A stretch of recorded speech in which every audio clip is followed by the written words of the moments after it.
अंतर्राष्ट्रीय स्तर पर अनेक दशकों से दो जाने माने भारतीय,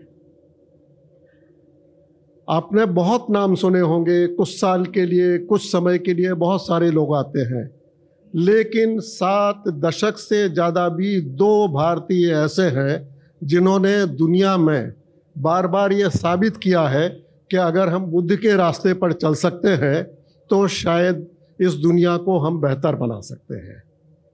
और इन दोनों के नाम आप जानते हैं। इन दिनों भारत में कोशिश हो रही है कि हम इन दोनों को आपस में कैसे लड़ा दें। इससे आपको समझ में आ गया होगा कि ये किन लोगों की मैं बात कर रहा हूँ। एक नाम है मोहनदास करमचंद गांधी और दूसरा है डॉक्टर भीमराव अंबेडकर।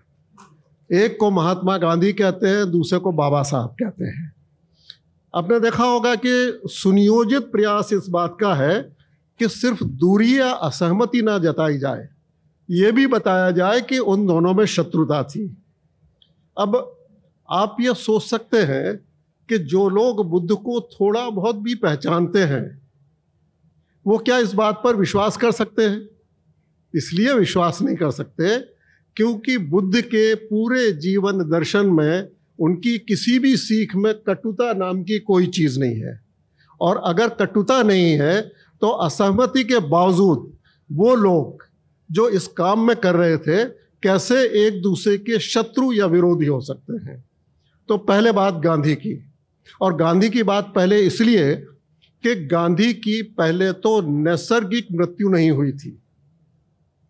वो बुद्ध के जिस सत्य को, जिस सीख को मानते थे, वो जिस अहिंसा पर पूरा विश्वास करते थे, उस अहिंसा को खत्म करने के लिए किसी ने उन पर गोली चलाई थी। और दूसरे इसलिए कि बाबा साहब से पहले उनका देहावसान हुआ था, उनको बुद्धत्व प्राप्त हुआ था। इन दो कारणों से पहले मैं गांधी की बात कर रहा हूँ। और गांधी की बात जब मैं करता हूँ तो आपने कभी इस बात पर भी विचार करना चाहिए कि वो किसी एक देह को खत्म करने की कोशिश नहीं कर रहे थे। उस देह के अंदर बुद्ध का जो विचार था, उस विचार को मिटाने की भी उस गोली से कोशिश की जा रही थी, जो उन लोगों को सबसे बड़ी असफलता इस बात की होगी कि सारे प्रयास के बावजूद आज तक वो उसमें सफल नहीं हो पाए। और इसके बाद एक बात और, 1930 के दशक में आप सब लोगों को याद होगा कि गांधी ने एक उपवास किया था और उपवास को लेके 10 तरह की धारणाएं थीं। जो लोग राजनीतिक मामलों को जानते हैं उनको याद होगा कि इसको पूना पैक्ट कहते हैं। पूना पैक्ट में 2 बातें बहुत स्पष्ट हुई जिनकी तरफ लोग ध्यान नहीं देते। पहली बात तो ये कि ये उपवास का प्रयोग गांधी का पहला प्रयोग नहीं था। जब पूरे मानव समाज को एक नया ज्ञान देना था तो बरसों पहले एक राजकुमार ने, जिसका नाम सिद्धार्थ था, उसने उपवास किया था। और जब बोधिसत्व प्राप्त हो गया था तो पूरी दुनिया को उन्होंने एक नया उजाला दिया था। मतलब ये बुद्ध की सीख थी। ये आप लोग इस पे शायद गौर ना कर पाए। दूसरी बात ये कि वो व्यक्ति जिसका नाम मोहनदास करमचंद गांधी था, वहाँ जब उपवास कर रहा था तो उस समय रविन्द्रनाथ टैगोर आए और सब लोगों ने ये कह दिया था कि ये व्यक्ति अब कुछ दिन में या तो बचेगा नहीं, या ये जो पाखंड कर रहा है, इस पाखंड के कारण इसका भांडा फूट जाएगा। और आप लोगों की जानकारी के लिए उस समय भारत गुलाम था और इस गुलाम देश को आज़ादी देने से रोकने में जो ताकतें लगी थी उनमें कई थी। ब्रिटेन में एक प्रधानमंत्री था जिसका नाम था, आप लोग जानते हैं, बुरे नामों को बार बार लेने की ज़रूरत नहीं है, लेकिन उसने ये कहा था कि ये बुढ़ा जो है ना, ये 2-4 दिन में मर जाएगा, और इस तरह की उस समय बाकायदा रिपोर्ट भेजी गई थी। लेकिन लोगों ने इस बात का भरोसा करना चाहिए था, जो भारत को समझते हैं, कि अगर 2500 पहले किसी एक व्यक्ति ने उपवास से सत्य प्राप्त किया था तो कोई ऐसा व्यक्ति है कि उसको सत्य मिले ना मिले, कम से कम उसके प्राण तो बचेंगे। और फिर एक दूसरा व्यक्ति जो बुद्ध पर उसी तरह से विश्वास करता था, जिनका नाम डॉक्टर आम्बेडकर था, एक जान बचाने के लिए उन्होंने समझौता किया था। ये मानवीय करुणा, ये मानवीय सद्भाव, लोग इसको भूल जाते हैं। लोगों को इस बात का भरोसा होना चाहिए कि इस मिट्टी में जिन लोगों ने बुद्ध को समझा है उनकी ताकत क्या है। कारण यह था कि गांधी ने तो सिर्फ एक राजनीतिक उद्देश्य के लिए उपवास किया था। बुद्ध ने जो उपवास किया था पूरे जन समुदाय के हित के लिए किया था, और इसलिए यह साबित होता है कि ये कितनी बड़ी ताकत रही होगी जो उन्होंने कर दिखाया। मित्रों, आप सब लोगों ने स्टीव जॉब्स का नाम सुना होगा। वो एक बात कहा करता और उसने बार बार इस बात को दोहराया। उसने कहा कि दुनिया बदलने का सपना वही देखते हैं जो सनकी, ये सनकी मेरा शब्द नहीं है, जो उन्होंने इस्तेमाल किया है, कि जो सनकी होते हैं। सपना बहुत लोग देखते हैं, सनकी लोग ही संकल्प लेकर उसको बदलने में जुट पाते हैं।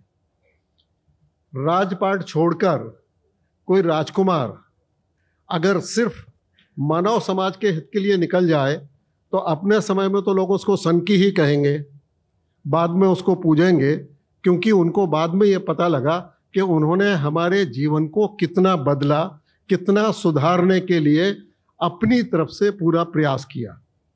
लेकिन इन सारी बातों को करते समय क्या आप एक बात भूल जाते हैं? एक व्यक्ति था जिसकी अर्धांगिनी की मृत्यु का पूरा आपको पूरी की पूरी जानकारी है, और उसको ये लग रहा था कि एक जीवन के प्रति चिंता करने के बजाय हम उस पूरे वंचित दलित समुदाय के लिए कुछ करें जिसकी स्थिति बहुत खराब है। और सारे तरह तरह के ताने सुनने के बावजूद, आलोचना सुनने के बावजूद उन्होंने क्या किया? वो पढ़ाई के लिए गए और फिर लौट कर आए। और मुझे नहीं लगता, उनकी मूर्ति यहाँ पे है, आपने देखा है तो आप समझ गए होंगे कि हम किसकी बात कर रहे हैं। तो ये डॉक्टर बाबा साहब आम्बेडकर का बुद्ध के प्रति लगाव और उनका अनुसरण करने का एक दूसरा और उदाहरण देखिए। उन्होंने संविधान बनाया, संविधान में समता का अधिकार रखा, और आज जब लोग छोटी छोटी सत्ता के लिए खोखा लेने और धोखा देने में कोई किसी तरह का कोई उनको झिझक नहीं होती है, कोई शर्म नहीं होती है, लज्जा नहीं होती है। एक व्यक्ति ऐसा था जिसने केंद्रीय मंत्रिमंडल से इस्तीफा दिया था। क्या आपको नहीं लगता कि आज के ज़माने में अगर इस तरह की हम बात करते हैं तो बहुत लोगों को लगेगा कि नहीं, ये तो किसी कहानी का हिस्सा होगा। ये वास्तविकता है, ये कहानी का हिस्सा नहीं है। बौद्ध तत्वज्ञानाचा जेव्हा आपण विचार करत असतो, त्या तत्वज्ञानाच्या विचाराच्या आधी आत्ता आमचे मार्गदर्शक दुबे सरांनी एक अतिशय चांगली सूचना आपल्याला केली आहे। त्यांनी महात्मा आणि महामानव यांच्यातील संबंध याचा उच्चार इथं केलेला आहे। मी तो उल्लेख इथे झाला म्हणून त्याचा एक प्रसंग सांगून मग मी पुढे जाईन। मित्रांनो, मला हे सांगायला पाहिजे की ज्या ठिकाणी आपण असा विचार करतो की अलीकडे पुरणसर आपण जेव्हा बघतो तेव्हा असं लक्षात येतं की या दोन ज्येष्ठ श्रेष्ठ व्यक्तींच्या, थोर पुरुषांच्या मध्ये भेद निर्माण करून दोन कळपांमध्ये विभागित करण्याची एक युक्ती किंवा शक्कल आपल्यामध्ये अनेकांनी चालवलेली आहे। पण असं असतानाही मी एक प्रसंग तुम्हाला सांगतो की ज्यावेळेस 1935-36 मध्ये जेव्हा येवलामध्ये बाबासाहेबांनी हिंदू धर्म सोडण्याची घोषणा केली, त्यानंतर जेव्हा महात्मा गांधी यांना तेव्हा गुजरातमधल्या सावली या गावात होते, आणि त्यांना जेव्हा ही गोष्ट समजली तेव्हा जमनालाल बजाज यांनी, म्हणजे हा प्रसंग अत्यंत त्यांनी नोंदवून ठेवलेला आहे, जमनालाल बजाज यांनी महात्मा गांधींना प्रश्न विचारला। ते काय म्हणाले? ते असं म्हणाले की बाबासाहेबांनी स्वधर्म सोडण्याची घोषणा केलेली आहे, महात्माजी तुमची प्रतिक्रिया काय आहे? त्याच्यावर महात्मा गांधी असं म्हणाले, ही गोष्ट आहे 4 मार्च 1936 रोजीची. महात्मा गांधींनी सांगितलं की मी समजा जर बाबासाहेबांच्या जागी असतो आणि मला अस्पृश्यतेचा एवढा फटका समजा जर बसला असता तर मी सुद्धा तेच केलं असतं. त्यानंतर पुन्हा एक गोष्ट, म्हणजे त्यापेक्षाही महत्वाची गोष्ट महात्मा गांधी यांची ही आहे, ते असं म्हणाले की बाबासाहेबांच्या वाट्याला जे भोग आले, बाबासाहेबांनी आपल्या आयुष्यामध्ये जे सोसलेलं आहे, ते समजा जर माझ्या वाट्याला आलं असतं तर मी अहिंसक बनलोच नसतो. म्हणजे गोष्ट लक्षात घ्या की जगामध्ये अहिंसेचे पुजारी म्हणून ज्यांना पूजलं जातं, त्या महात्मानी समजा ज्या एका वेळेस त्यांचा क्षण डळमळीत झाला की मी नॉन व्हायलन्सच्या वाटेवर मी चालू शकलो नसतो, तो क्षण होता जेव्हा बाबासाहेबांच्या वाट्याला आलेले दुःख त्यांना समजली तो. आणि तो दिवसही मी तुम्हाला मुद्दाम खास करून सांगितला आहे. आज यापुढे समजा जर अस्पृश्य समाजाने आपल्यावर चपला फेकल्या, हे मी सांगत नाही आहे, बापू सांगतात आणि बाबासाहेबांनी घेतलेल्या निर्णयाच्या नंतर सांगतात. बापू असं म्हणाले की अस्पृश्य समाजाने आपल्यावर चपला फेकल्या तरी त्या आपण सोसल्या पाहिजे, आणि फक्त सोसल्या नाही पाहिजे तर विनम्रपणे सोसल्या पाहिजे. म्हणजे बाबासाहेबांच्या विषयी त्यांना किती आत्मीयता होती हे आपल्याला त्याच्यावरून लक्षात येतं की आपला धर्म ते सोडत असले तरीही ती आपल्या शुद्धीकरणाची चळवळ आहे, आणि आपण म्हणजे जे हिंदू धर्मामध्ये आहे ते त्याच पात्रतेचे आहेत. म्हणजे त्यांनी उर्वरित समाजाची लायकी ज्याला आपण म्हणतो ती काय आहे, कारण तुम्ही त्यांच्यावर एवढे अत्याचार केले आहे.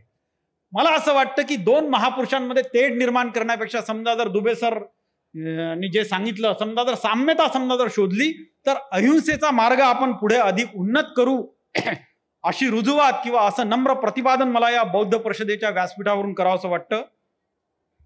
काही महत्वाचे निर्णय या बौद्ध परिषदेमध्ये व्हायला हवेत अशी माझी अपेक्षा आहे. पण तत्पूर्वी मी जेव्हा या बौद्ध परिषदेच्या व्यासपीठावर येण्याआधी काही वाचत होतो तेव्हा माझ्या असं लक्षात आलं की बौद्ध धर्माचा व्याप किंवा बौद्ध धर्माचा पैस किती विस्तारत चालला आहे आंतरराष्ट्रीय व्यासपीठावर, याची तुम्हाला निश्चितच कल्पना आहे.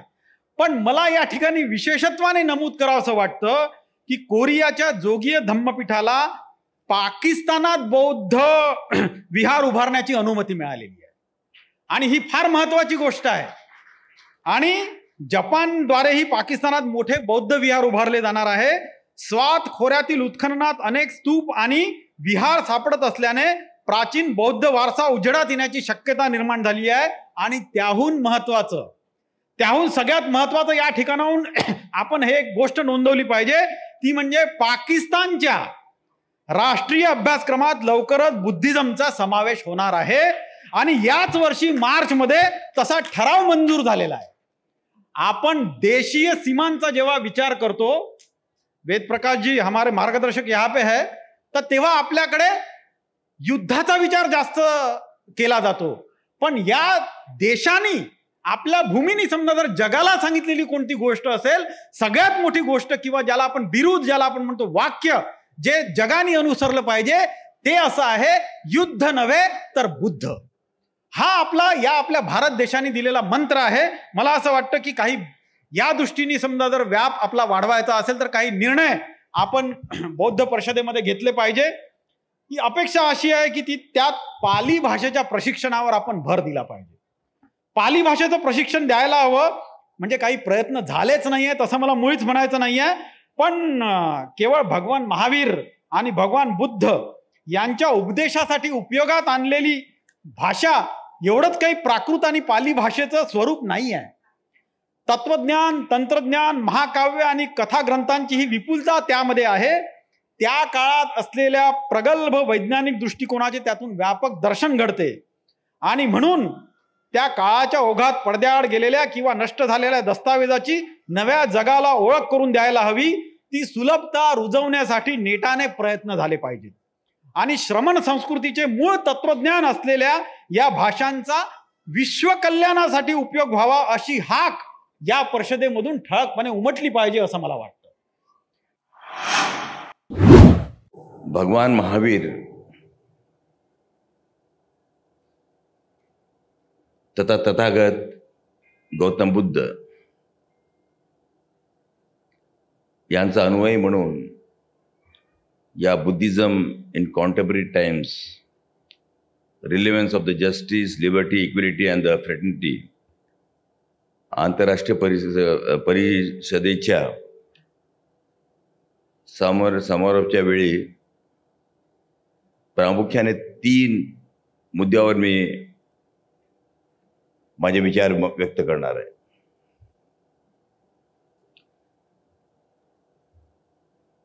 या 2 महापुरुषांच्या धर्मसंस्थापकाच्या विचारामधील समानता, बुद्धांच्या शिकवणीचे भारतीय राज्य घटनेतील प्रतिबिंब आणि विशेष करून लोकशाहीतील नैतिकता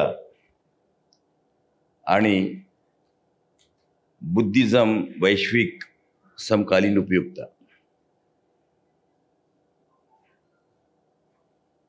भगवान महावीर आणि भगवान बुद्ध ज्या कालखंडामध्ये होऊन गेलेले आहेत त्यावेळेची भारतीय समाजरचना समजून घेऊन आपण दोघांच्या विचारात खोलात शिरण्याचा आपण प्रयत्न करूया. हे दोघेही राजघराण्याचे होते.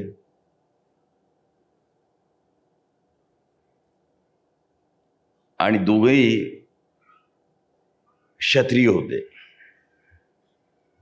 आणि या दोन्ही महापुरुषांनी शाश्वत सत्याचा शोध घेता घेता आपल्या स्वतःच्या आणि इतरांच्या आयुष्यात आनंद पेरण्यास साठी राजघराण्याचा, वैभवाचा, ऐशोआरामचा त्याग त्यांनी केलेला आहे.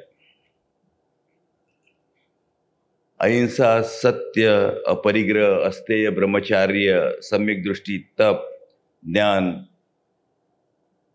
अनिषद हे महावीर व बुद्धांच्या चारित्र्यातील समान धागे आहेत. पण त्यातही भगवान महावीरांनी क्षमा हे एक वेगळे तत्व देशाला दिले आहे. आणि अहिंसा तत्वाचा पायाच मुळी क्षमता है. मुझे ऐसा लगता है कि जहां पर क्षमा के भाव आ जाते हैं वहां हिंसा को कोई जगह नहीं होती. और क्षमा से बढ़ के और कोई चीज भी नहीं है. मैं हमेशा इस बात को बहुत गहराइयों से महसूस करता हूं कि क्षमा एक शब्द बहुत छोटा है और क्षमा मांगने में बहुत करेज की आवश्यकता होती है, विनम्रता की आवश्यकता होती है. और इसलिए अगर मुझे जैनिज्म में, मैं खुद जैन हूं, अगर जैनिज्म में अगर मुझे सबसे बड़ी कोई बात लगती है तो एक क्षमा. और इसलिए ये दोनों भगवान गौतम बुद्ध और भगवान महावीर में अहिंसा, सत्य और अपरिग्रह, अस्तेय, ब्रह्मचार्य, साम्यक दृष्टि, तप वगैरह वगैरह सब उसमें थे. मगर ये जो क्षमा की जो बात है ये मुझे बहुत मन को भाती है. क्योंकि अगर क्षमा के भाव अगर हमारे मन में आ जाते हैं, जर क्षमा आमच्या मनामध्ये जर घर करून जाते, तर आज आपल्याला जगामध्ये ही जी डिस्पॅरिटी पाहायला मिळते, रक्तांचा जो खुला खेळ सुरू आहे ते आज जे पाहायला मिळतं त्याला कुठेही स्थान राहणार नाही. आणि म्हणून दोघांनीही विषमता नाकारली. समाजाच्या सर्व स्तरावरील माणसांसोबत घेणे आणि ते घेत असताना विशेष म्हणजे भारतरत्न बाबासाहेब आंबेडकर हे स्वतः अस्पृश्य वर्गातून मोठ्या कष्टाने मोठे झाले. तर प्रज्ञा, शील आणि करुणा या 3 मूल्यावर बुद्धांचे संपूर्ण तत्वज्ञान उभे आहे. शील, प्रज्ञा, शील आणि करुणा. आणि त्यामुळेच बाबासाहेबांच्या बौद्ध धर्माचे आकर्षण वाटणे स्वाभाविक आणि नैसर्गिक आहे.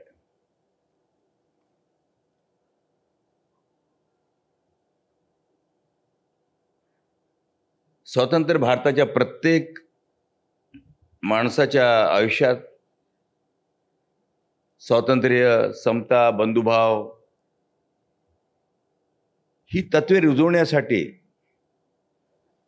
भारतीय राज्यघटनेच्या मूळ ढाचा त्यांनी बौद्ध तत्वज्ञानाच्या मूल्यावर घेतलेला आहे. आणि म्हणून आज आपण बघतो आहोत की भारतीय जी राज्य घटना जी आहे त्याच्यामध्ये या गोष्टींना स्वातंत्र्य, समता, बंधुभाव याला फार महत्व आहे. घटनात्मक नैतिकता आणि लोकशाहीतील नैतिकतेविषयी डॉक्टर परमपूज्य बाबासाहेब आंबेडकरांनी खूप विस्तृत विवेचन केलेलं आहे. आणि मला हे सांगताना आपल्याला आनंद होईल की ज्या प्रकारे धम्मचक्र परिवर्तनाला 66 वर्ष पूर्ण होत आहे, त्याचप्रमाणे ज्या वृत्तपत्रासाठी मी काम करतो ते वृत्तपत्र दैनिक लोकमत याला सुद्धा 50 वर्ष पूर्ण झाले आहे. आणि गेली 50 वर्ष परमपूज्य बाबासाहेब आंबेडकर यांचं तत्वज्ञान उराशी बाळगून लोकमत सातत्याने या विचारावर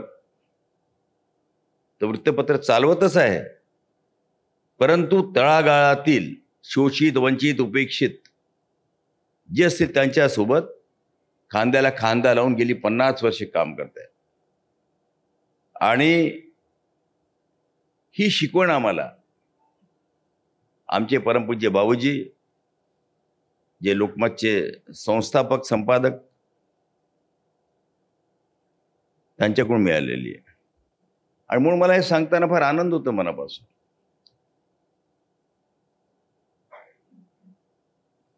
आणि लोकशाहीची जर खरी मूल्ये आणि उपयुक्तता समजून घ्यायची असेल तर आपल्याला आपल्या वागण्यात, चालण्यात, बोलण्यात, कृतीत लोकशाही रुजवावी लागेल. आणि जोपर्यंत आपण लोकशाहीचा विचार फक्त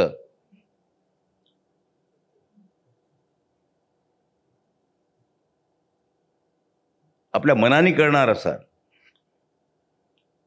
आणि त्याच्यामध्ये आत्म्याचा कुठेच संबंध नसेल तर बुद्धिझम स्वीकारल्यानंतर सुद्धा, भगवान बुद्धांचे तत्वज्ञान स्वीकारल्यानंतर सुद्धा आज जे आपल्याला म्यानमारला पाहायला मिळतं, आज जे आपल्याला अनेक वेगवेगळ्या राष्ट्रामध्ये पाहायला मिळत आहे, आपण व्हिएटनाममध्ये बघितलं, इव्हन थायलंडमध्ये सुद्धा बघितलेलं आहे, जपानमध्ये बघितलेला आहे. तर हा जो संकोच आहे की एकीकडे भगवान बुद्ध जर आपल्यामध्ये आहे, भगवान महावीर आमच्यामध्ये आहे, आम्ही बापू गांधीजींना काल पूजलेलं आहे, हे असताना मग अहिंसाला स्थान कसं आहे? लोकशाहीची सर्वसामान्य माणसाचे विचार का दाबले जात आहेत? आपण रोहिंग्याचा प्रश्न बघतो,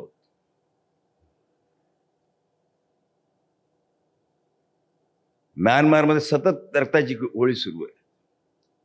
तर तेव्हा एक प्रश्न माझ्यासारख्या अल्पशा माणसाच्या मनामध्ये येतं की प्रतिभा आणि प्रतिभा, आचार आणि विचार, आणि मन आणि भेद याचा कुठेतरी सांगड घालता यायला पाहिजे आपल्याला. अन्यथा विद्वानांनी लिहिलेली पुस्तकं ही फक्त कपाट्यामध्ये ठेवण्याच्या कामाची राहते. जीवन जगण्यासाठी फक्त आपण वस्त्र परिधान करून कोणत्याही धर्माचा असेल तो, जर त्याच्यामध्ये माणुसकी नसेल, सौदार्य नसेल, तर मग ते प्रज्ञाशील आणि करुणाचा जो आपण जो चर्चा करतो, अहिंसाची चर्चा करतो, बंधुभावाची चर्चा करतो, त्याला कुठेही स्थान राहणार नाही. आणि आज जगामध्ये जे सुरू आहे, आज किती देशामध्ये भगवान बुद्धाचा आम्ही हे करतो, मला वाटतं कमीत कमी 137 देश तरी असतील. तो आचार आणि विचार यांची जी सांगड जोपर्यंत आपण घालणार नाही, तोपर्यंत आपण डॉक्टर बाबासाहेब आंबेडकरांच्या वैश्विक विचारांचे अधिष्ठान व तथागत गौतम बुद्ध यांच्या चरित्राशी आपण संबंध होऊ शकणार नाही असं मला वाटतं. आपल्यापैकी सगळ्यांना माहिती असेल की जेव्हा भारतीय घटना देशाला समर्पित करताना बाबासाहेबांनी कॉन्स्टिट्यूंट असेंब्लीमध्ये जे शेवटचं भाषण केलं होतं, ज्याला फार प्रसिद्ध ग्रामर ऑफ अनार्की असं म्हटलं जातं, त्यात बाबासाहेबांनी एका गोष्टीचा उल्लेख केला की while we are ushering into an era of political democracy, we are also entering life of contradiction. Political democracy without social democracy is doomed, and it may blow up the structure which we are giving to people of India by way of this constitution. बाबासाहेबांचं जे अजरामर वाक्य आहेत, आपल्यापैकी अनेकांनी अनेक वेळा ते वाचलं असेल. हा विचार हा बाबासाहेबांचा जरी असला तरी तो मूळ विचार आहे बुद्धाचा. त्याचा त्यांनी अभ्यास करून आधुनिक काळामध्ये त्याचा आपल्याला असलेला relevance of Buddha for it's an eternally he is an eternally relevant guiding force for humankind. पण बाबासाहेबांनी त्या विचाराचा जो निचोड आपल्याला दिलेला आहे मित्रांनो, तो मी थोडक्यात आपल्याला वाचून दाखवतो. I am quoting from Grammar of Anarchy. If we wish to maintain democracy not merely in form but also in fact, what must we do? The first thing in my judgment we must do is to hold fast to constitutional methods. Now this is so relevant when every day, and particularly we who worked in newspaper, I was part of media industry for a long period. Prakash ji is our guide, Shripad ji is there, Vijay Babu was here. So what we are happening is protest, agitations, violence, extra constitutional methods. You know, they may be for some people they may be terrorist activities, for some they might be hero of a revolution in making. For them, Baba Sahib has a word of advice. We must hold fast to constitutional methods of achieving our social and economic objectives. It means we must abandon the bloody methods of revolution. He himself practiced what he preached on 14th of October 1956. He achieved a revolution without shedding a single drop of blood. It means that we must abandon the method of civil disobedience, non-cooperation, and satyagraha.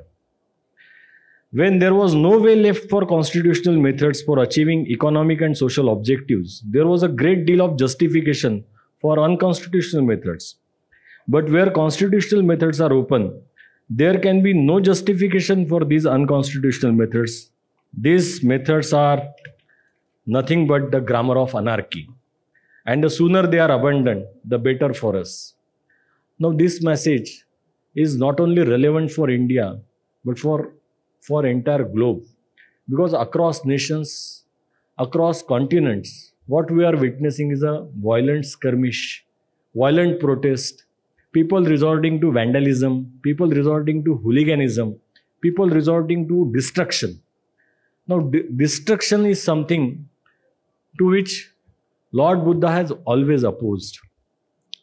The thought process was carried from Bhagwan Buddha to Dr. Ambedkar in this manner, and it has been given for contemporary world, not only for Indian nation, but for all nations and for all right-thinking people.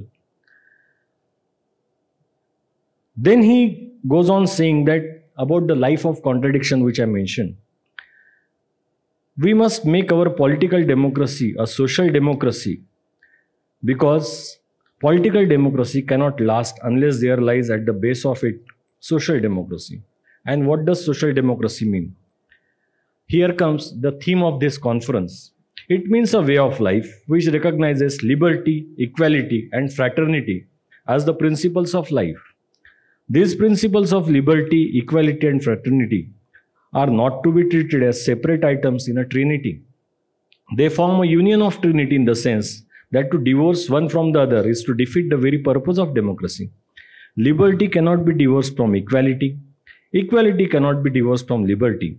Nor can liberty and equality be divorced from fraternity. Without equality, liberty would produce the supremacy of the few over the many. And this is precisely what is happening. He was so prophetic in his warning. And it is not only happening in India, it is happening across globe. If we go through the wealth which is concentrated in very few hands, industries which are owned by very few people, and positions of power which are also occupied by a tiny majority of the society, and this is happening across globe. Equality without liberty would kill individual initiative. Without fraternity, liberty and equality could not become natural course of things. It would require a constable to enforce them.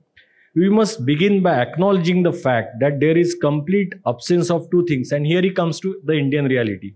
In Indian society, one of these is equality. On the social plane, we have in India a society based on the principle of graded inequality, which elevation for some and degradation for others. On the economic plane, we have a society in which there are some who have immense wealth as against many who live in abject poverty.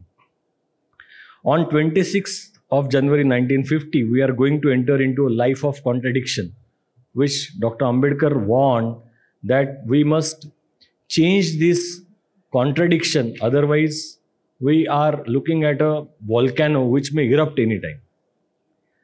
So he said that we have accepted the principle of one man, one vote, but are we in a position to ensure that one man, one value can be adopted? At the outset, I join all the learned dignitaries in complimenting this very notable conference on a very vital, relevant, timely, and an apt theme. I'm just tempted to quote a small little parable as a prelude to a small justification which I'm wanting to put across in terms of an analogy. The poetic version which is in Hindi, Prakash Bhai says कि आज दुनिया के करोड़ों आदमी सह रहे हैं धूप, सर्दी और नमी, जिंदगी का एक भी साधन नहीं है, उम्र तपती धूप है, सावन नहीं है, फिर धरा सीता सताई जा रही है, फिर असुर संस्कृति जगाई जा रही है, गर तबाही जिंदगी की आस है, तब जहां में बुद्ध पर विश्वास है. I think this small little poetic version which I am wanting to put across, ladies and gentlemen, sums all that we are wanting to discuss. Two basic facts have to be taken note of. This planet, Mother Earth, which is a planet of life, if life has to be sustained, can it be sustained in the vegetative sense is $1 million question which was put in by Lord Buddha. For the first time before the entire human mankind. And therefore the contemplation which was put across was very simplistically that Mother Anet has generated life not for the purposes of vegetation alone. Life cannot be vegetative. Life should not be vegetative. Life has to be blended with 5 important attributes which make life worthy of living. And those five attributes which have been contemplated by him, very aptly described by and deciphered by Dr. B.R. Ambedkar when he says, human life has to be rightfully entitled to honor, esteem, dignity, prestige, and self-respect. These are the 5 important parables, ladies and gentlemen, 5 values which are the legitimate expectation of the men and mankind. And any and every system are duty bound to ensure that these 5 legitimate values entitled to mankind are absolutely diligently dispensed, come what may, under any and all circumstances. What is the modality available for that? What are the antitheses which have worked over a period of time in the entire world spectrum is something which is required to be taken note of. And therefore, in 1954, when Dr. B.R. Ambedkar spoke on the theme, on a thematic version on All India Radio, I am tempted to quote Dr. Rahul, that speech made by him on All India Radio as an edifice of what I want him to put across. He says, people think that the preamble of the Constitution incorporates liberty, equality, and fraternity. I, as the chairman of the drafting committee of the Constitution, has imbibed this from French Revolution. And he goes on to add, not intending to belittle the genesis of liberty, equality, and fraternity out of French Revolution, but I am wanting to imbibe this in the preamble of the Constitution, not as a generation of the French Revolution, but as something which my Lord, which my mentor, Buddha has preached since ages in terms of welfare of men and mankind. Liberty for what?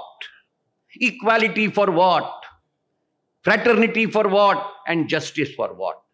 The entire spectrum of all these 4 important cardinal values, the reference to which was made by my learned brother Rahul, basically mean no man is expected to be surviving and living in this world without esteem, without honor, without dignity, without prestige, and without self-respect. How exactly these are to be guaranteed? Had the cultural tenacities of this country of yours and mine would have been in a position to guarantee that, then perhaps it was not required to be echoed in the preamble of the Constitution. It was deprivation. It was degeneration. It was differentiation. It was demarcation. It was the various contours into where belittling has been the entire trend in so-called metaphysical connotations of the world. Therefore, Dr. B.R. Ambedkar says, the world needs something, that modality of human life, which ought not to be metaphysical in nature. And this is the core of ethos when Dr. Ambedkar says, to me, Buddha is philosophy. To me, Buddha is science. And to me, Buddha is religion as well. What is this trinity, ladies and gentlemen? The humanity has to decipher. How can be a philosophy be science? How can a philosophy and science be a religion? And how can a religion be both science and philosophy? This is the beauty which B.R. Ambedkar is wanting to depict in his entire ethos of Buddha and his Dhamma. What he is wanting to say? There has to be a guarantee to the men and mankind, in spite of the fact that they may be weak, they may be poor, they may be sidelined, they may be weakest of the weak, they may be poorest of the poor, and they may be remotest of the remote. There has to be a guarantee which has to be put across to them because they are equally entitled to all these 5 values of human life. Where exactly is that guarantee? And therefore, he says what Buddha had preached. What Buddha had preached is reincarnated, Chairman Sir, in the entire depiction of the constitution of this country. When he says, this country which has been plagued, and not only this country, every part of the country where feudalism gallored was a country of I's, was a country of you's, was a country of he's, was a country of she's, and even it was a country of its, and it was a country of they's. But we never saw a country of we, and therefore, the basic tenet of Lord Buddha, as deciphered by Dr. B.R. Ambedkar, incorporated in the first word of the constitution of this country, it is not that I who gives this constitution to this great country. It's not you that you are entitled to give this constitution to this great country. It's neither he who has been taken as a parable for the purpose of dispensation of a constitution. It's not even a she. God forbid, it is not it, and there is no they in it. whose constitution it is, whose guarantee it is, whose philosophy it is, whose science it is, whose religion it is. It belongs to, because it was for India, therefore we the people of India. But if Dr. B.R. Ambedkar wrote Constitution for India, let me put it across. Lord Buddha wrote a constitution for the world of this planet. And that constitution, what I call it the global constitution, is the Buddhistic tenet. And the Indian constitution, as a replica of the Buddhistic tenet, contemplates in terms of liberty, equality, fraternity, and justice. By whom? By we the people of this country. For whom? For we the people of this country. And for what? For the overall welfare state to be incarnated for we, the people of this country. This country and this world, had it known the language of being we, Lord Buddha would not have been relevant. Lord Buddha would not have been needed. But this world was never a world of we. दुनिया को कभी we बनने की आदत नहीं थी. दुनिया ने कभी वी बनने के संकेतों को स्वीकार नहीं किया था. दुनिया आय के सहारे चलती थी. दुनिया ही के सहारे चलती थी. दुनिया आय के सहारे अगर चलेगी तो दुनिया एक्सप्लॉयटेटिव होगी. दुनिया अगर आय के सहारे चलेगी, ही के सहारे चलेगी, शी के सहारे चलेगी, तो निश्चित तौर पर वह लोक अपेक्षाओं का हननकर्ता बनकर के चलती हुई नजर आएगी. अगर दुनिया को निश्चित तौर के ऊपर में मानवीय कल्याण के संदर्भों और औचित्यों के निभाने की वस्तुस्थिति के साथ चलना है, तो उसे लिबर्टी के साथ चलना होगा. उसे लिबर्टी की गारंटी देनी होगी. उसे इक्वालिटी की गारंटी देनी होगी. उसे फ्रेटर्निटी की गारंटी देनी होगी. उसे जस्टिस की गारंटी देनी होगी. फ्रेंच रिवॉल्यूशन ये गारंटी की अपेक्षा तो करता है, परंतु फ्रेंच रिवॉल्यूशन इस गारंटी को निर्धारित नहीं कर पाता है. और तब उसे निर्धारण करने का जो अधूरा काम रह जाता है, जो दुनिया के लिए तत्व के तौर के ऊपर में तत्व के तौर पर भगवान गौतम बुद्ध ने किया था, उसे दुनिया के अंतर्गत हकीकत के नाम पर एक हकीकत का पेशनामा भारतीय संविधान के रूप में अवतरित होता है, जिसके अंतर्गत वी द पीपल की संकल्पना आती है, जो दुनिया को बंधुता का स्पष्ट संदेश देती है. गारंटी केवल काल्पनिक नहीं हो सकती भाइयों और बहनों. It can not be just imaginary. It can not be just fictitious. Therefore we the people, for the purposes of state being the custodian of the basic tenets of liberty, equality, fraternity and justice. आप सोच करके देखें, justice की संकल्पना बाबा साहब की नवीनतम संकल्पना थी. फ्रेंच रिवॉल्यूशन के अंतर्गत जस्टिस नहीं था. अब्राहम लिंकन के डॉक्यूमेंट में जस्टिस नहीं था. मैग्ना कार्टा के अंतर्गत जस्टिस नहीं था. आप जितने डॉक्यूमेंट देख लीजिए, उसके अंतर्गत जस्टिस की संकल्पना, समता, बंधुता, न्याय की संकल्पना in terms of justice being guaranteed, incorporated in terms of the tenets of a welfare state, is an inventory which Dr. B.R. Ambedkar gave to the global humanity. And not only that, ladies and gentlemen, इस सारी संकल्पना को यथार्थ में चरितार्थ करने की पृष्ठभूमि का वह जो तत्व के तौर के ऊपर में गौतम बुद्ध ने लिखा था, अगर आप पूरे गौतम बुद्ध को पढ़ना चाहते हैं, समझना चाहते हैं, तो मैं आपको अत्यंत प्रामाणिकता से निवेदित करना चाहता हूं, आप आर्टिकल 12 से पढ़ना शुरू करिए और आर्टिकल 32 पे खत्म कर दीजिए कॉन्स्टिट्यूशन का. सारा बुद्धा एंड धम्मा अपने आप आपको अवतरित होता हुआ नजर आता है. Gagan Malik foundation of India तथा राष्ट्रसंत तुकडोजी महाराज नागपुर विद्यापीठ नागपुर के international centre for Buddhist studies तथा college of social work Kamptee तथा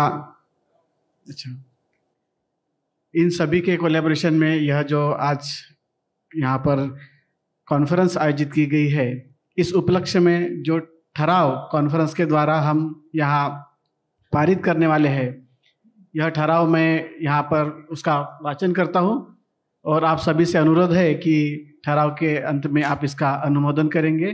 प्रत्येक ठराव के समय आप इसका अनुमोदन करेंगे, ऐसी मैं गुजारिश करता हूँ. तो यह जो बौद्ध धम्म है, जिस बौद्ध धम्म के उपलक्ष्य में यह परिषद का आयोजन किया गया है, तो इस धम्म की जो भाषा है, इस धम्म को सुरक्षित रखने में जिस भाषा का उपयोग है, आचार्य बुद्ध घोष इसे बुद्ध वचन की भाषा कहते हैं। यह पाली भाषा, यह बुद्ध वचन की भाषा है। और इस बुद्ध वचन को सुरक्षित रखने में जिस भाषा ने योगदान दिया है, यह भाषा के संदर्भ में एक विद्यापीठ बने, और इसीलिए यह परिषद यह ठहराव करती है कि बौद्ध धम्म की सांस्कृतिक धरोहर, यह पाली भाषा जो भारत की मूल भाषा है, इस भाषा का स्वतंत्र विद्यापीठ निर्माण करने के लिए यह कॉन्फ्रेंस सिफारिश करती है। दूसरा हमारा यह ठहराव है, पाली भाषा का अध्ययन कर विभिन्न IAS ऑफिसर इस देश में निर्माण हुए हैं, लेकिन यह भाषा अभी UPSC से निकाल दी गई है। तो इस कॉन्फ्रेंस के माध्यम से हम यह ठहराव पारित करते हैं कि यह भाषा UPSC के सिलेबस में फिर से समावेश की जाए। हमारा तीसरा ठहराव यह है कि यह पाली भाषा भारतीय राज्य घटना के जो भाषा का शेड्यूल है, शेड्यूल 8 में इसका समावेश किया जाए। हमारा चौथा ठहराव यह है कि हमारे जो भारत सरकार के जितने भी केंद्रीय विद्यालय हैं, इन केंद्रीय विद्यालयों में भी पाली भाषा का समावेश किया जाए। हमारा पांचवा ठहराव यह है कि संस्कृत भाषा की तरह ही हर वर्ष पाली तथा बुद्धिज्म के क्षेत्र में कार्य करने वाले विद्वानों को राष्ट्रपति सम्मान द्वारा पुरस्कृत किया जाए। और हमारा अंतिम ठहराव यह है कि इसी पाली भाषा के संदर्भ में पाली अकादमी की स्थापना की जाए। भगवान बुद्ध ने भी जो हमें ज्ञान दिया हुआ है वो विजडम ही है, और मैं इसको जो प्रैक्टिस कर रहा हूँ पिछले ऑलमोस्ट इस जीवन में 20-22 सालों से, तो मैं देखता हूँ कि ये जो धम्म है ये हमें ट्रांसफॉर्मेशन की तरफ लेके जाता है। और ये जो हम लोग अभी जो धम्म चक्र जो गतिमान कर रहे हैं, या फिर बाबा साहेब ने जो गतिमान किया है, तो मैं बोलता हूँ इससे कि ये सुख चक्र है, ठीक है। पर मैक्सिमम जो हमारे जो समाज में जो लोग हैं वो दुख ही है। भगवान बुद्ध ने भी दुख का एक कंसेप्ट दिया हुआ है। दुख का कंसेप्ट हर चीज में आ सकता है, शारीरिक दुख, मानसिक दुख, आर्थिक दुख, किसी भी प्रकार का दुख। पर उस दुख से दूर लेके जाने के लिए, उस दुख से आपको सुख की तरफ लेके जाने के लिए वो भगवान बुद्ध का टीचिंग्स है। भगवान बुद्ध गारंटी देते हैं। क्या गारंटी देते हैं? अगर आप मेरे धम्म को फॉलो करते हैं, so with in 7 years you can get something enlightenment, मतलब आपको कुछ ना कुछ फल प्राप्ति होगी।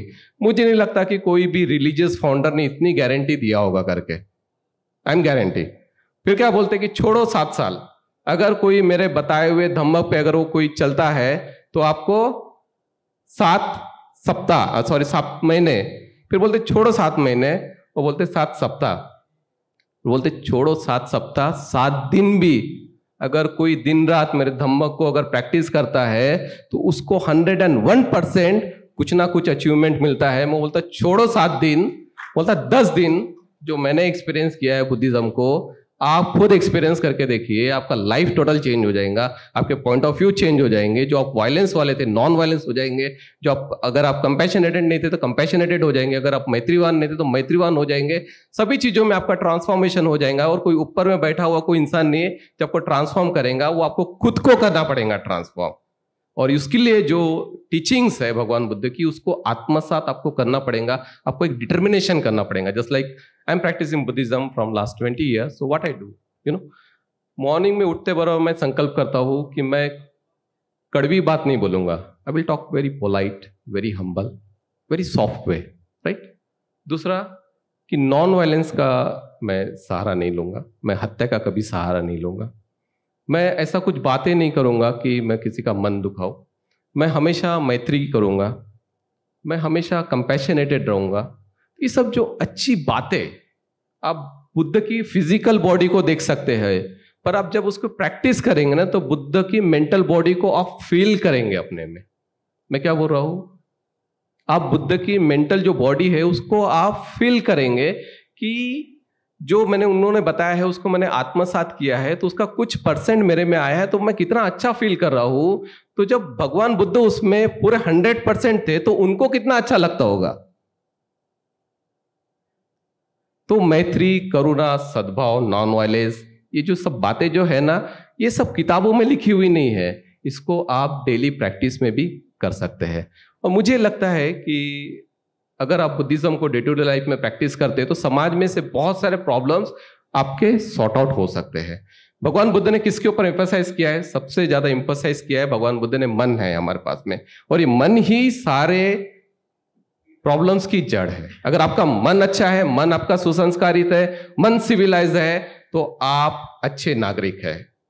अगर आपका मन संस्कारित नहीं है, आपका मन सिविलाइज नहीं है, तो आप बहुत गंदे नागरिक है इस देश के। तो सबसे पहले भगवान बुद्ध ने अपने आप को संस्कारित किया, अपने आप को सिविलाइज किया, उसके बाद में लोगों के पास में गए और लोगों को सिविलाइज किया, लोगों को संस्कारित किया। मैं भी चाहूंगा कि अगर आप जैसे अभी बहुत सारे लोग नवरात्र 9 दिन वगैरह करते रहते हैं, मतलब क्या चेंजेस आया है आप में? मतलब कुछ मेंटली, कुछ नहीं, फिजिकली थोड़ा सा वजन ज्यादा था तो थोड़ा सा कम हो गया, मतलब मेंटली कुछ ग्रो नहीं। कितने साल किए? मैंने 10 साल 15 साल। मैंने कहा आपके 9 दिन नवरात्र ना मुझे दे दो, ये मेरी गारंटी है कि आपको पूरा ट्रांसफॉर्म कर दूंगा। तो इतनी ताकत ये बुद्धिज्म में आती है, क्योंकि बुद्धिज्म में आपको ट्रांसफॉर्म पहले खुद को करना पड़ता है, उसके बाद में आप दूसरों को ट्रांसफॉर्म कर सकते हैं। तो भगवान बुद्ध ने भी खुद को ट्रांसफॉर्म किया, बाबा साहेब ने भी खुद को ट्रांसफॉर्म किया, और लोगों को भी उन्होंने ट्रांसफॉर्म करने का कोशिश किया। एक बहुत इंपॉर्टेंट एक चीज है कि ये धम्म किन लोगों के लिए। तो एक इंग्लिश में एक है, मैं उसको हिंदी में बता दूंगा। This Dhamma is for one who wants little, not for one who wants much. ये धम्मा उन लोगों के लिए है जो जीवन में बहुत थोड़ा चाहते हैं, बहुत ज्यादा चाहते हैं, उन लोगों के लिए ये धम्मा नहीं है। This Dhamma is for contented, not for the discontent. जो इंसान संतुष्ट है उसके लिए ये धम्मा है, जो असंतुष्ट इंसान है उसके लिए ये धम्मा नहीं है। This Dhamma is for one who prefers seclusion, not for one who is fond of society. जो इंसान एकांतवास है उन लोगों के लिए धम्मा है, जो पार्टी में मौज मस्ती में जो रहता है उन लोगों के लिए नहीं है। This Dhamma is for the energetic, not for one who is indolence. ये जो धम्म है, जो एनर्जेटिक लोग हैं, जो कुछ करना चाहते हैं लाइफ में, कुछ अचीव करना चाहते हैं, उन लोगों के लिए, जो प्रमाद में है, आलस्य में पड़े हुए, उन लोगों के लिए धम्म नहीं है। This Dhamma is for the mindful, not for who is heedless. ये धम्म उन लोगों के लिए जो जागरूक रहना चाहते हैं, जो हमेशा सतर्क रहना चाहते हैं। भगवान बुद्ध खुद सतर्क थे। ये उन लोगों के लिए नहीं है जो जागरूक नहीं है, जो केयरलेस है, उन लोगों के लिए धम्म नहीं है। This Dhamma is for the composed, not for the agitated. ये धम्मा किस लोगों के लिए है? जो कंपोज्ड है, बहुत एकाग्र है, बहुत शांत है, उन लोगों के लिए। जो एजिटेटेड वाले हैं ना, वो आंदोलनकारी, उन लोगों के लिए नहीं है। This Dhamma is for the wise, not for the foolish. ये बहुत ज्यादा इंपॉर्टेंट है। भगवान बुद्ध ने मूर्ख लोगों के लिए बहुत उपदेश दिए हैं। तो ये जो धम्म है ना, ये प्रज्ञावान लोगों के लिए है, होशियार लोगों के लिए, बुद्धिमान लोगों के लिए है, ये मूर्ख लोगों के लिए नहीं है। इसलिए हम बोलते हैं बुद्धिस्ट। जिसकी बुद्धि इष्ट है उसे हम बुद्धिस्ट कहते हैं। This Dhamma is for one who delights in spirituality, literally and other worldliness, not for the one who is worldly and like to involve in diffuse. तो जो सांसारिक चीजों में लगा हुआ है उन लोगों के लिए नहीं है। तो धम्म का जो विश्लेषण है, इसमें भगवान बुद्ध हमें बताते हैं कि अगर आपको धम्म का अगर सही में उसका कुछ, अगर आपको लगता है कि आपके डे टू डे लाइफ में उसका कुछ तो भी आना चाहिए, तो उसको प्रैक्टिस में लाना बहुत ज़्यादा जरूरी है। ना तो फिर अगरबत्ती मोमबत्ती लगा दिए जैसे बाकी लोग करते हैं, तो उससे आपको कुछ फायदा नहीं होगा। तो मैं चाहूँगा कि भगवान बुद्ध ने जो बोला है उससे आप अपने लाइफ में जस्ट 10 दिन के लिए आप देखो। अगर पॉसिबल रहा किसी मंक्स के पास में रहो, पॉसिबल रहा तो आप 10 डेज मेडिटेशन कोर्स में जाके रहो और अपनी लाइफ को आप ट्रांसफॉर्म करो। क्योंकि बहुत इंपॉर्टेंट है ये लाइफ, आप लोगों को पता नहीं है। इस लाइफ को आपको चेंज करना जरूरी है। पहले खुद को करो, बाद में फैमिली को करो, बाद में समाज को करो। मैं अपने शब्द यही समाप्त करता हूँ और मैं चाहूंगा कि आपका जीवन भी मेरी तरह परिवर्तित हो। एक दिवसीय अंतर्राष्ट्रीय जो हमारा कॉन्फ्रेंस हमने किया है, इसमें आप सभी लोगों ने सुबह से लेकर शाम तक जो अपना मूल्यवान समय हमें दिया है, इसके लिए मैं आप सभी का बहुत बहुत स्वागत करती हूँ। इस कार्यक्रम में जो हमारे आज के मुख्य अतिथि थे डॉक्टर पोंगसांग, और हमारे जो टेक्निकल सेशन के जो हमारे मेन स्पीकर थे, चेयरपर्सन थे doctor CD Naik, doctor Ved Prakash Mishra sir, Shailendra Lende sir, Mithila Chaudhary, Neeraj Bodhi sir, Siddharth Kamble sir, Sanghamitra Dhoke madam, Pravin Kamble sir, Nitin Pohane sir और अपर्णा लांजेवार और हमारे मोहन वाकोड़े, संजय पाटिल और वीना गायकवाड़ मैम, इनका मैं बहुत बहुत थैंक यू करती हूँ। संघ काया फाउंडेशन के हमारे जो भंते जी है पयाशील, हम उनका भी बहुत बहुत स्वागत करते हैं। अजन प्रशील जी, उन्होंने हमें इसमें बहुत अपना महत्वपूर्ण योगदान दिया है, हमें स्पॉन्सर किया है, गगन मलिक फाउंडेशन को स्पॉन्सर किया है। हमारे संजय पाटिल सर, नितिन पोहाने सर और मिस्टर गायकवाड़ सर, इनका मैं स्पेशल थैंक करती हूँ क्योंकि उन्होंने हमारी ये पूरी परिषद को जो है वो स्पॉन्सर किया है और इतने अच्छे लेवल पे हम उसे कर पाए हैं। दूसरा है हमारे जो प्रशील भंते जी है, विजय दरड़ा सर है, प्रकाश दुबे सर है, राहुल पांडे जी, गिरीश गांधी सर और अपराजित सर, इन और पूरनचंद्र मेश्राम सर और सभी ऑल कन्वीनर्स का मैं तहे दिल से स्वागत करती हूँ। उन सभी ने बड़ी कड़ी मेहनत से जो हमारा ये कॉन्फ्रेंस है उसको ऑर्गेनाइज किया है और जो हमारी कॉन्फ्रेंस, ये टॉपिक ऐसा है कि इसे हम 3 दिन चला सकते हैं, लेकिन हमने इसे बहुत कंप्रेस कर करके इसे 1 दिवसीय इसमें शामिल किया है। तो हम आप लोगों का जो समय है वो काफ़ी ज़्यादा हम लोग ले लिए हैं और आप सभी लोग यहाँ पे अपना इम्पोर्टेंट समय हम लोगों को सुबह से लेकर अभी रात को 8:30 बज रहे तब तक आपने दिया है, इसके लिए मैं तहे दिल से आपका स्वागत करती हूँ।